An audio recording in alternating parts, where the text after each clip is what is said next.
As stand holders drive in the last nails and polish their much prized kit, they'll be fully aware that this is the last show here at the Stoneleigh Showground. Next year, of course, the Dairy Event and Livestock Show will be moving to the NEC at Birmingham, some 20 miles up the road.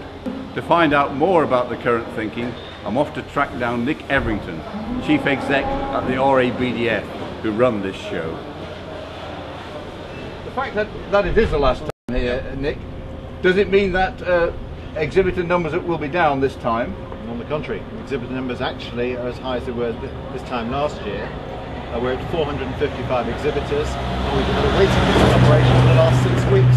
Alright, so you're pretty well subscribed on that front. I have actually been down the cattle lines, yep, and I must admit there didn't seem as many dairy cattle there as there normally is. Right. On the cattle, we've had actually bookings for 240 stalls.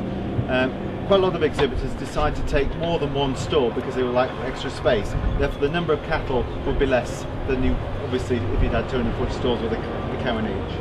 And time next year, of course, you'll be up at Birmingham. Yep. Why the move, particularly? The reason we're moving is shortage of undercover space. Each year we're having to put temporary structures up, which costs us a lot of money. We want to expand the event. We are turning away trade stands because we haven't got space, and that's not a good business proposition. That's the undercover space in particular, that's the problem. Particularly that. Also, the proposition we've had from the NEC is far more attractive on a number of fronts. One is that we can actually put all the trade stands, the inside trade stands, in effect in one hall. 4 interlinked halls, one hall. And that will do a number of things. It will improve vista flow, so farmers can find stands a lot easier, and the exhibitors will benefit because they're going to see more visitors. Now, I believe it's well known that there's no love lost between you and the RESE, your former landlords. Now, I don't know whether they wanted to put the rent up or whether it was the fact that they charged you for the year you were not there.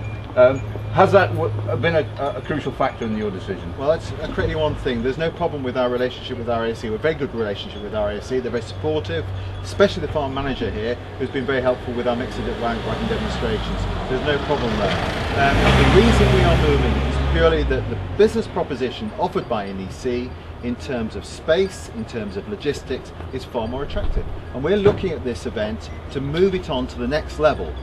I've been to SEMA, I've been to Eurotier, we're playing at it here. Now, this next level you refer to, yep, does it in fact mean increased fees for your stand holders and your farmers coming through the gate? Because this time it's £18 a time per ticket, yep, which I would think is about the top end of what people want to pay.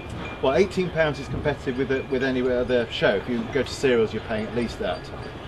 In terms of cost to exhibitors, the exhibitors, we've done our budgets based on the fact that if you take the stand inside at Stoneleigh next year, if we'd stayed here at Stoneleigh, the cost would be the same for exhibitors moving to the NEC. So in other words, the inside trade stand space costs, we're not predicting to go up substantially at all. But you are forecasting that there will be an increase in the fee exhibitors will have to pay at the NEC next year. There's always an increase in fee whether we'd stayed at Stoneleigh Park or moved to NEC. With the demise of the Royal Show, I believe the RESE are looking for their own livestock event. Now, what do you think of that idea, and will it impact on what you're doing? I don't believe it'll impact on what we're doing. We have a very, very strong loyal following with trade exhibitors. They get business out of our event. RESE are talking about doing a livestock event, and obviously classes cost a lot of money. So I would say that, obviously what they do is up to them.